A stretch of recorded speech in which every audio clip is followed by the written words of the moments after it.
Please. దేశ సేవకుడు ఎవరంటే రైతే. ఆ రైతన్నకి ఈ వేదిక మీద ఈనాటి ముఖ్య అతిథులకి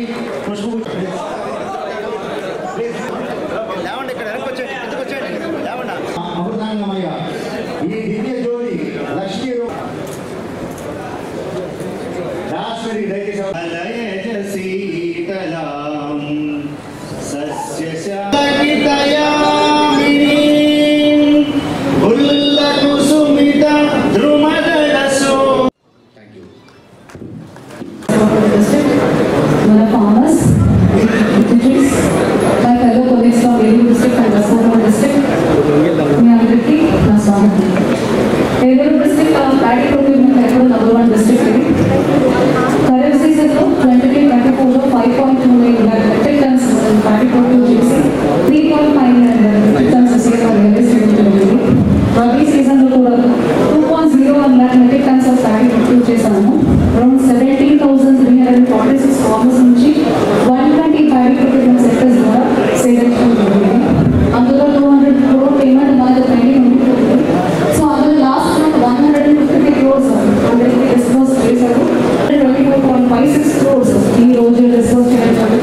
గౌరవ మంత్రి గారు తీసుకున్న నిర్ణయం మేరకు ఈరోజు ఇక్కడ ఏలూరులో మొదటి సభ నిర్వహిస్తున్నాము.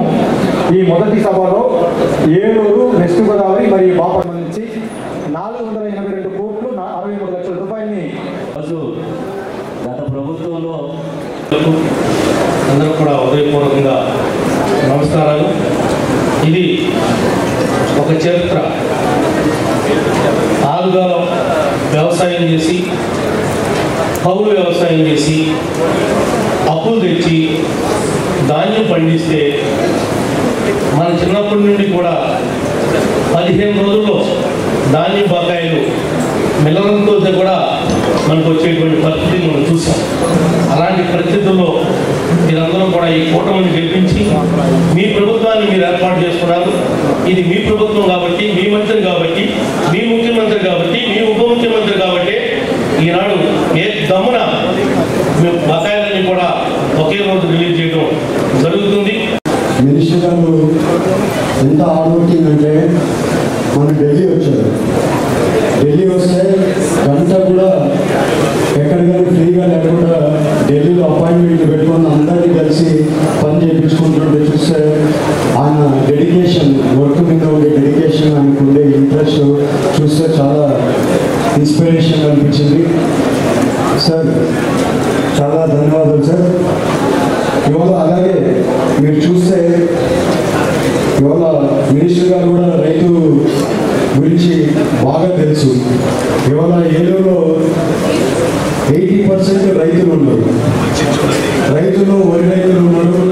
వరి రైతులు ఎప్పుడు కూడా ఇబ్బంది ఏంటంటే వాళ్ళు ధాన్యం కొన్నాక ఆ ధాన్యానికి డబ్బులు రాకపోవడం, అది ఎప్పుడు వస్తుందో ఏమొస్తుందో ఎదురు చూసే రోజులు ఉన్నాయి కూడా.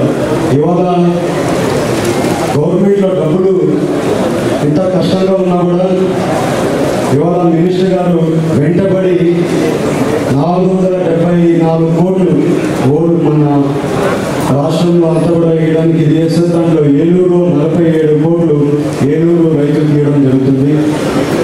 ఈ అంతా కూడా ఎంతో కష్టపడి ఆయన పట్టుబట్టి ఈ డబ్బులు ఇవ్వడానికి ఎంతో హార్డ్ వర్క్ చేస్తున్నారు.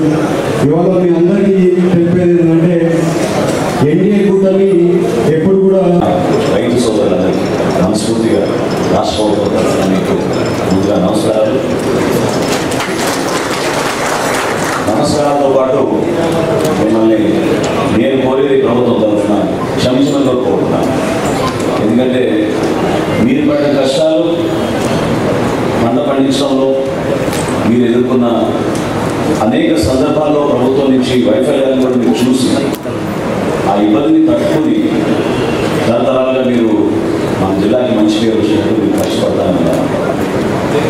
గత ప్రభుత్వం రైతాంగాన్ని సంక్షేమంలో పెట్టేసింది.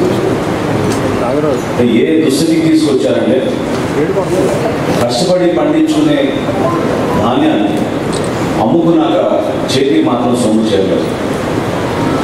ప్రభుత్వం పైన ఒక భరోసాతో, ఒక నమ్మకంతో ప్రభుత్వం అనేక నిబంధనల్ని పాటించమని మీకు చెప్పినప్పుడు మీరు ఎక్కడ కూడా దాన్ని పొరపాటు చేయకుండా ప్రభుత్వ నిబంధనల మేరకే మీరు కష్టపడి పండించిన ధాన్యాన్ని తీసుకెళ్ళి కొనుగోలు చేస్తుంటే అక్కడ కూడా అనేక సందర్భాల్లో సమయం పరుచుకుంటూ ఈ ఆర్థిక పరిస్థితుల్లో కష్టకాలంలో కూడా 1000 కోట్ల రూపాయలు గత నెలలోనే మేము రైతులందరూ కూడా అందించడానికి ఒక అద్భుతమైన కార్యక్రమం కూడా మేము చేశాం.